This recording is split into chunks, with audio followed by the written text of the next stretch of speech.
عالم همه ویرانه و گنجینه دل ما. رخشنده گوهر در صدف سینه دل ما.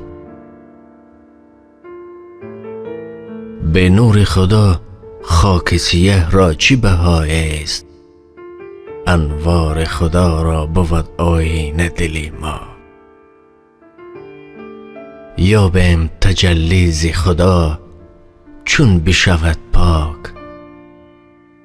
از کبر و ریا و غضب و کینه دل ما. گر مهر خدا بر دل ما شعله نریزد، روشن نکند پوشش مویین دل ما. گر گوهر ایمان نبود در صدف ما، کی فرق کند از دل و بوزین دل ما. تا پاک ز غفلت نشود بهره نگیرد، هیچ از شب قدر و شب آدینه دل ما.